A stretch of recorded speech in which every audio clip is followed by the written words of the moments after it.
individuals who have Ensign issued devices and they have to travel with them, either through airports or through just in their car, or they're taking them home for whatever reason, what are some safeguards you want them to remember? So the most important thing is always make sure that it's secure. The best way to do that is to always keep it with you. We get numerous laptops that are stolen because someone left it in the car gets broken into, and the laptop gets stolen. So making sure that it's with you and not just locked in a car, that it's with you no matter where you go. And that's the best way to make sure that it's never going to get stolen.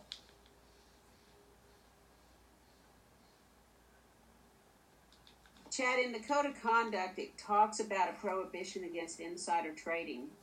Can you explain briefly for our Ensign affiliates what that means?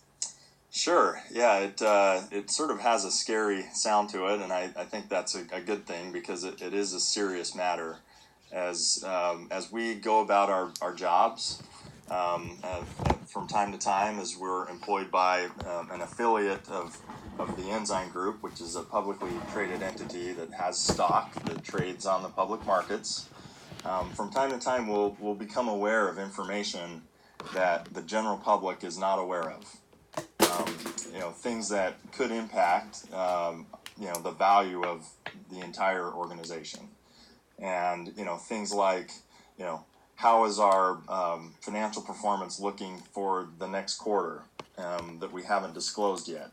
If you have a sense for those kinds of things, that's information that we call inside information that hasn't been disclosed yet that others may not know about. And so insider trading would be taking that knowledge and using it to your benefit to go trade Ensign stock in such a way that you think you're sort of getting away with something that you're able to get extra dollars out of the price, or either selling at a high price or buying at a low price, that becomes an issue. What if I don't personally own stock, but somebody in my family does?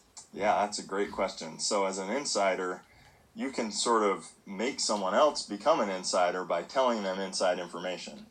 And the government, when they look at this, they will trace that, and if it comes all the way back to you, if they can show that person knew that you knew something that wasn't public information, they become an insider as well, and are also subject to the rules around that.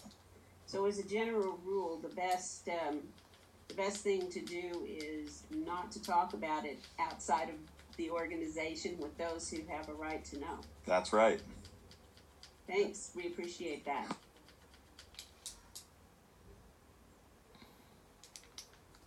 So, Chad, we're here today chatting with either new employees or returning employees to an Ensign-affiliated entity, or perhaps here from the Service Center.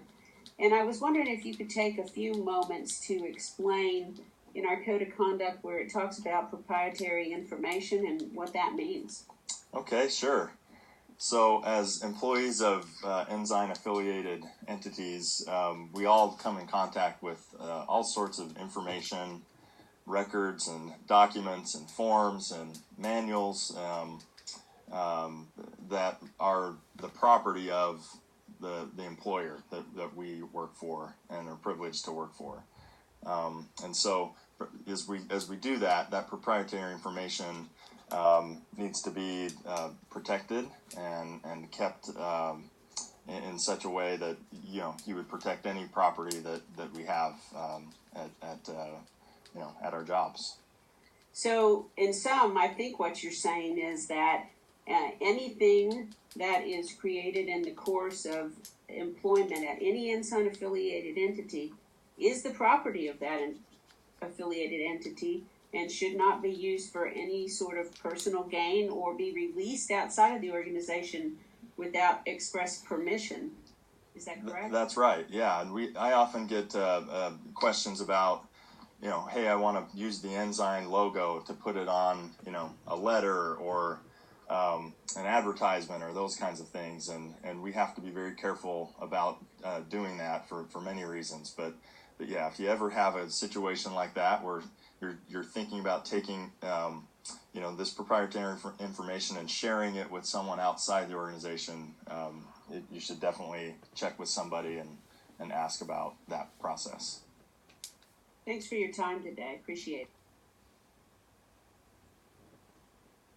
So I'm here today with Suzanne Snapper, our CFO. Suzanne, thanks for taking the time today to talk to folks about the finance group and what all you do. And if you would take a few moments to explain that and some of the internal controls, that would be a great thing.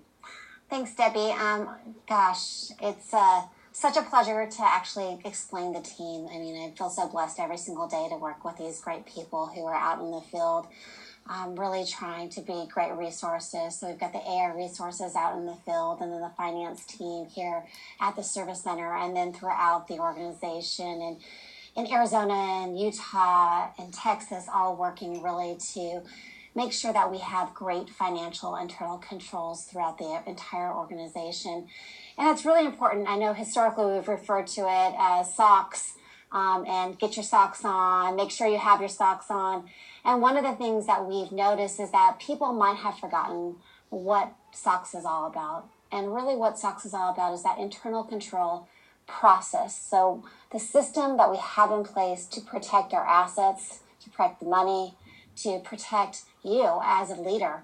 It's really important that we actually follow these internal controls and these internal control processes, because if we don't, someone can steal money from us, someone can steal assets from us, and then we're having to replenish maybe that resident that they stole from, because obviously we're going to do the right thing. And that's so important. And that's what internal controls are about, is making sure that we have a process in place to protect the company and the individuals. So for some folks who may not know what SOX is, and I know we're transitioning to get away from the phrase SOX to the phrase internal controls, but what is the term SOX stands for? It stands for Sarbanes-Oxley. It was actually put in place because public company organizations weren't focused enough on their processes to capture and prevent fraud and prevent misappropriation of assets. And so the public companies now have to go through what's called an internal controls audit by a third party who comes in and audits and looks at how are we performing on those internal controls. So it's not just for you and I, but it's also, we have auditors who come in and look and say, how good are you doing? What's the process like? And they actually judge and rank us on our internal controls. And if we fail, then we actually could have issues with our public filings and actually get our public filings what's called a material weakness, and that would be really bad for the organization. Tell us a little bit about some of the specific internal controls that someone working within the skilled nursing sector might come in contact with on a daily or a weekly or monthly basis. That's a great question, Debbie. One of the ones that if you're in the business office that we're responsible for fiduciary responsibility is the resident trust. We actually are required to maintain a resident trust account, and we are entrusted by those residents to give money to them on their behalf after they present receipts.